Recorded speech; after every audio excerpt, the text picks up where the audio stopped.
kanina sinabi nyo na in-encourage nyo ang PNP na i-encourage yung suspect na lumaban Yes. para mapatay, para Yes. masabing nanlaban. Correct. Correct. Para Ito was a very ma-minimize. incorrect. Correct, yes. Very incorrect po, if I may say as a It's not civilian. At kung pabalikin ako, sir, gagawain ko uli yan. Dublado. Yan! Yan ang gusto ko marinig! Palakpakan! Mabuhay!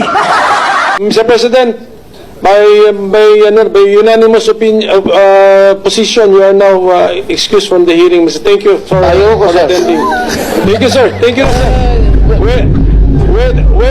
Whether you like it or not, kasi itong mga kaibigan niyo po rito, gusto na po kayong ipare. You are now excused from the hearing. Mr. Thank you for attending.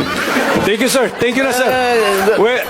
Whether you like it or not, kasi itong mga kaibigan niyo po rito, gusto na po kayong ipare-relax po, Mr. President. May gusto, ito na kasi yung forum na maybe binigyan ako ng panahon ng Panginoong Diyos na makarating dito and I could talk publicly.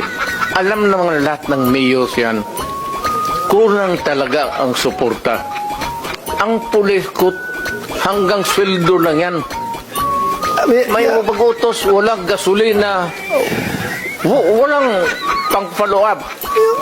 Mr. President, Mr. Chairman, I think it's majority of the members of this committee, Senator Robinson Padilla, Senator Bongo, Yes, okay. Yes, I yours understand. truly, I and understand. even Senator Villanueva would like to excuse the President Yes, okay. from We this hearing. suspend so that the President can Ayaw ko kasi there are so many questions that would be left unanswered. we suspend our hearing. Sir, pag wala ng question, Tapusin natin itong putang inang problema ng Pilipinas. So for the record, sinasabi nyo ba na ang mga drug users at drug criminals ay dinideserve nilang mamatay na lang kaysa pumunta sa jail? O para i-paraphrase ko si Patricia Evangelista, do some people need killing, Mr. Duterte? Ma'am, presidente ako. Nagagastos ako sa gobyerno.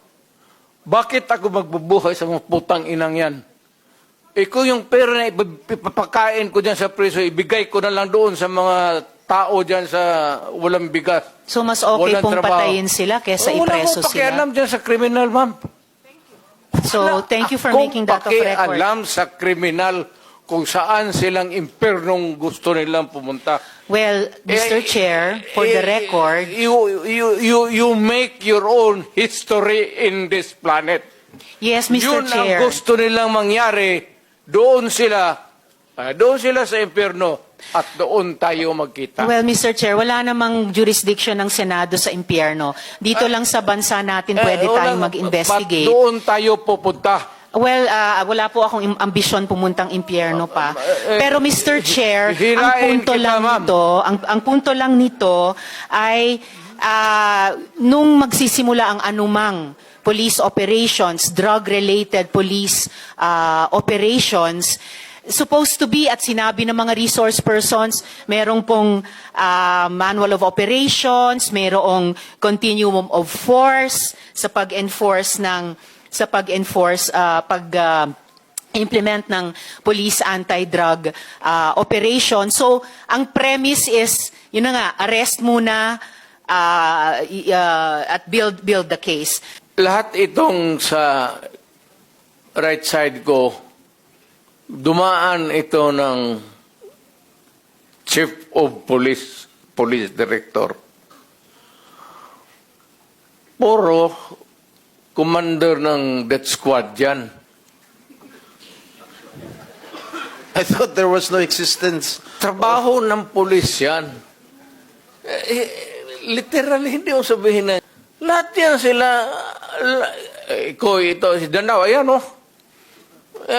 Nagdadasal kasi sa kasalanan niya siguro.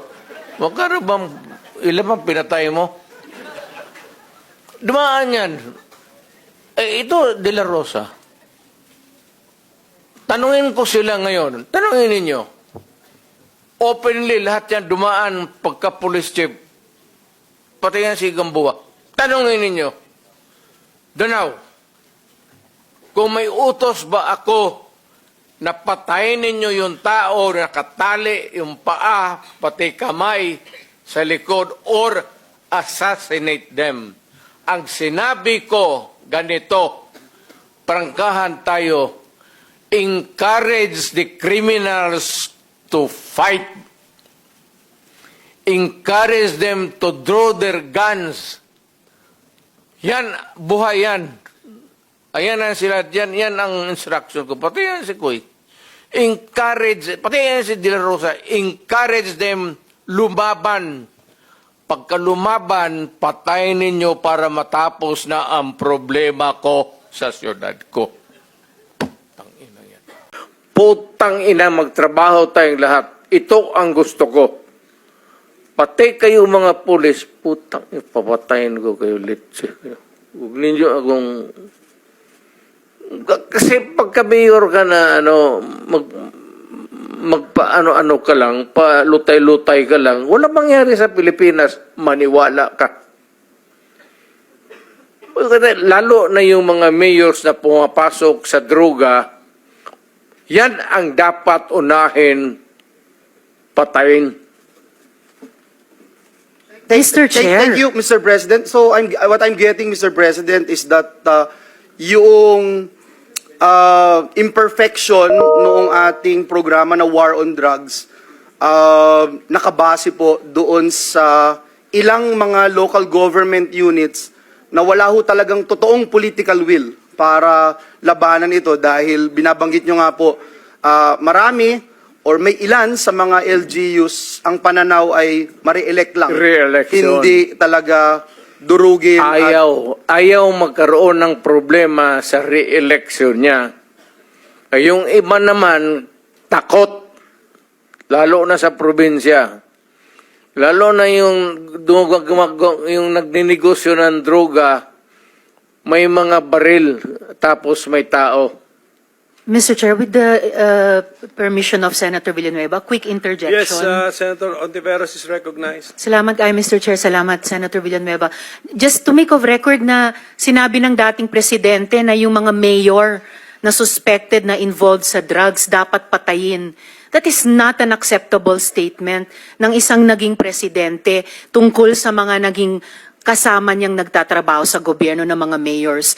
For everyone, whether mayor, whether maliit na drug suspect, kahit pa yung mga high-value targets, may due process. And the president of all, dapat ang nag-uphold niyan. So unacceptable po sabihin na ang mga mayor na drug suspect ay dapat patayin. For the record, Mr. Okay, Chair. ma'am. Ganito yan. Mabutit dumating ako dito. Pasalamat talaga ako para lumabas, ilabas na lang natin yung totoo. Alam mo, pagka mayor, pagka sindikato, hindi mo matanggal yan. Hindi mo basta-basta matanggal yan. And they are there, so many stories abound. Hindi na ako kailangan magbigay ng example sa inyo. Dito sa Maynila, mga mayors, pera. It's always money, money, money, money. Kaya pagka nandyan, either they are in cahoots with the law enforcers or yung ibang mayor takot. Yung sa probinsya, kung magka-mayor ka, kaya wag kayo, may nakikinig ngayon, wag kayo magpili ng mayor na pitsugin. Kasi wala talagang mangyari. Pagka mayroong mga sindikato, ex-policemen, ex-soldiers na may baril, tapos takot kang mamatay, walang mangyari sa siyudad mo. You have to, maraming problema na nakatago, ma'am, na hindi natin nakikita. Nasa undercurrent yan. Hindi natin nakikita yan. Sino po ba yung mga yon? Hindi, all over. Mayors. All over. Hindi ko masabi. just for the record again, Mr. Chair, and with thanks to Senator Villanueva, unacceptable na sabihin ng isang dating presidente or kung sinabi ninyo noon nung presidente kayo na ang sino mang suspect, maliit man, malaki, mayor, na suspect sa drugs ay dapat patayin kasi may due process po. Salamat kayo, Mr. Chair. Salamat, Senator Villanueva. Yan, Chair? yan that is my stand. If you do not agree with me, I'm sorry. But I'm dealing with a serious problem of my country. Hindi mo madala sa pakiusap yan. Sabihin mo, putang ina, huminto ka pag hindi, tutudasin kita. Yun ang, lalo ng pulis. Putang ina itong mga pulis.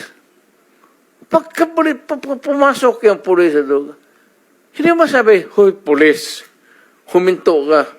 Puntahan mo yung pulis, sabihin mo, mga pulis, kung mga tao na harapin ko, o tito, total, let us be, labas na lang natin yung, pati yung, Hi guys, Super DM po. Mag-follow ka na sa aking Facebook page para updated ka sa mga gwapo. At kung gusto mo naman manood ng Makata ng Bayan, mag-subscribe ka na sa aking YouTube channel. Watch Makata ng Bayan only on YouTube.